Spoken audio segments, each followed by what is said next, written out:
All right, man. Pistons get smashed in the 6 tonight. Toronto Raptors went ham sandwich on them.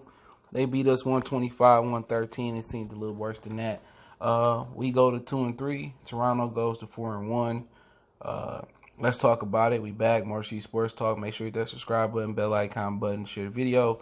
Let's break down the stat line. We can start with the winners in the home team. Raptors. Marc Gasol didn't do much. He played 15 minutes. I believe he got into some foul trouble and had a little minor injury. He had 6 points, 2 assists, 4 rebounds. Kyle Lowry had 20 points, 8 assists, 8 rebounds. OG Abuawe, I don't know how I'm pronouncing that. He had a really good game today. 13 points, 11 assists, 1 rebound. He had some steals in there too. Pascal Siakam looked like Kawhi Leonard tonight. He had 30 points, 5 assists, 5 rebounds. Serge Ibaka had 19 points, 5 assists, 5 rebounds. And Powell gave him 19 points off the bench. And that was their bench scoring, real talk. Powell gave him 19, and Patrick McCaw, Ibaka gave him 19 off the bench. Powell gave him 19 off the bench. And Patrick McCaw was the only other person to get something off the bench other than Ibaka and Powell with 5 points, 2 assists, and 3 rebounds. So, the Pistons, Drummond had 21 and 22 rebounds, 3 assists.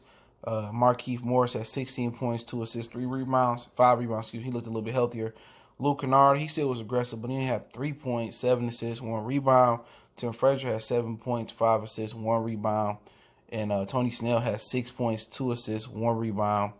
And Langston Galloway had a bench high, 17 points, 1 rebound, 1 assist. Bruce Brown Jr. only had 1 point and 6 rebounds. Derrick Rose had 16 points, 10 assists. He looked pretty good out there tonight, movement-wise. Schedule really didn't bother him. Christian Woods, he was a little disappointment tonight, 9 points, 2 rebounds. Don Maker had a little life in him today, 8 points, 3 rebounds. And Sivi got off in the game. He had a couple threes, 9 points, 1 rebound. But pretty much we couldn't defend the perimeter players for Toronto. Kyle Lowry penetrated. Fred VanVleet, Norman Powell, they was just taking us off the dribble all night long. And the Pistons guards just don't defend right now. And even Bruce Brown was one of our better perimeter defenders last year. He looked like he got worse over the summer. You know what I'm saying? He can't defend. He still can't shoot. It's a ton of guys that still can't shoot. I watch Giannis right now, and Giannis can't even make a free throw. I don't know what they doing with their offseason, but it's like a lot of these dudes who can't shoot. They really can't shoot. They seem like they're regressing with shooting the ball. And, shooting is one of the more fundamental things. I can understand with Giannis. He got you out the hands of a center. But with Bruce Brown, he can't do nothing. If he ain't defending, then he shouldn't even be out there. You know what I'm saying? But, they desperately need Blake. And I never thought I'd say this. They desperately need Reggie Jackson back. But defensively wise, Fred VanVleet got off. Pascal Siakam got off. Ibaka hit some shots. OG Anunoby, I don't know his name. But he was balling tonight, man. He looked pretty good. He looked like if you gave him more shot opportunities or opportunities to attack the basket, he looked like he might be a future all-star somewhere in there. And Kyle Lowry looked good. I underestimated Toronto once they lost Kawhi Leonard, and that's my problem. But they still a really good basketball team. They're a team that probably could come out the East. Looking at Boston and looking at Milwaukee ain't improved none.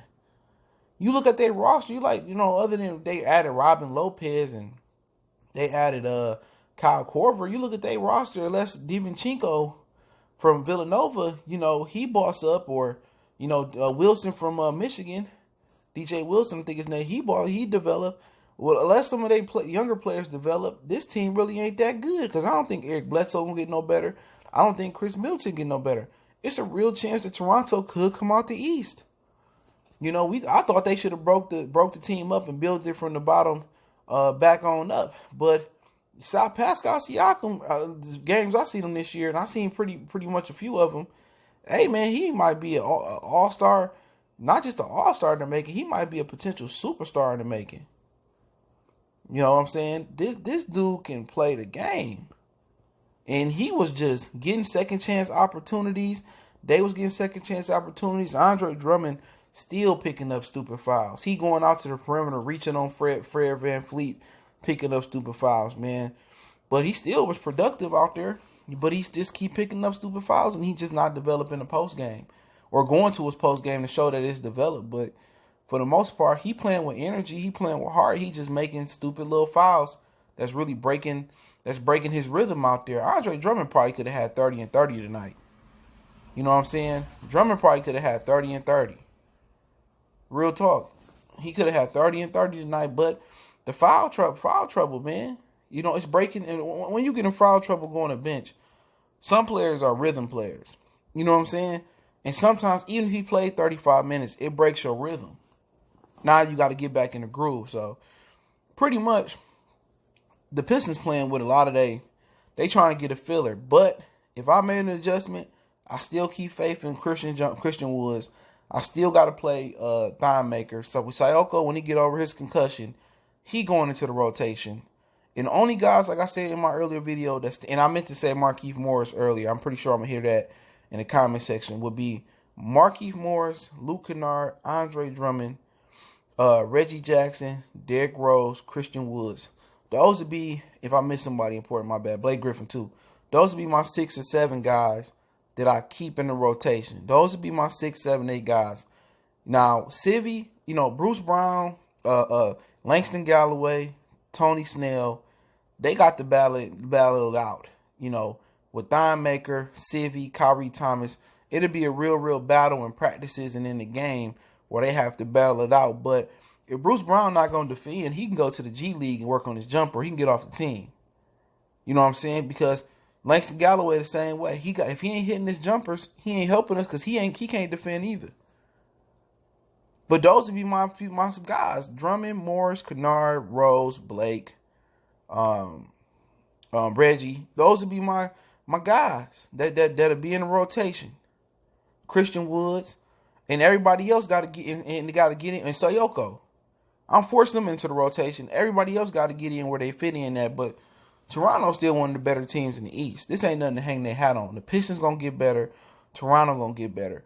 But the Pistons really got a lot of guys that ain't doing much. You know, Snell can defend, but Galloway and a few of them other guys out there, you know, it's time to kind of integrate some of the younger guys in there. You know, like I said, the Civvy and all that. But Toronto is one of the better teams I see in the East. And if Oladipo get back healthy, Brogdon had a big night, and I think they beat Brooklyn tonight, Indiana. I think Miles Turner went out with an injury, but the East is tough. It's tougher than I thought it would be, because right now Boston whooping on Milwaukee, even though they're at home. This is a tough Eastern Conference, man. Chicago not holding up their end of the bargain. They lost tonight to Cleveland. Kevin Love, Tristan Thompson had a gigantic night tonight, both of them. You know, so if they healthy, Cleveland might be a problem with John Beilein down there. So at the end of the day, you don't want to rush Blake, but it might come to the point where if he don't come back soon and he don't come back healthy, the Pistons might be sellers other than, you know, contenders in the East. They might be sellers, man, because, you know, they got Chicago come Wednesday, and then Saturday they got Brooklyn, and then the Wizards, the Knicks, the Pacers again, and the Timberwolves after that. So they got a nice little schedule going on, man. But Casey got to find out who gonna be his frontline soldiers, other than the guys that's there. He got to find out who gonna be in the rotation, who gonna be the 8th, the 9th, the 10th guy in the rotation.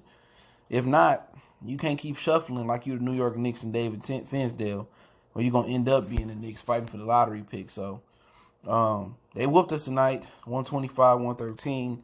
But defensively, I'm most concerned and I'm most concerned with some of the rotational players, man. But hopefully Casey can figure it out. But they took us off the dribble and took us behind the wheelshed and gave us the slack tonight, man. Siakam looking like an MVP dark horse right now. But we'll get better when Blake get back and Reggie get back. And we'll see what happens. But hey, it's Motor City Sports Talk. Don't forget we on Facebook, Instagram, Twitter. We can reach out to the email if you got a business question, inquiry, sponsorship, video request. Keep sharing the videos. Appreciate the love, support. You want to make a donation? That link's in the description. Best way to donate is to share the videos. And hey, let me know what you guys thought about the game in the comment section. Don't forget to check my other channel out, Goodfellas Sports TV, for more sports, music, and entertainment. We gone.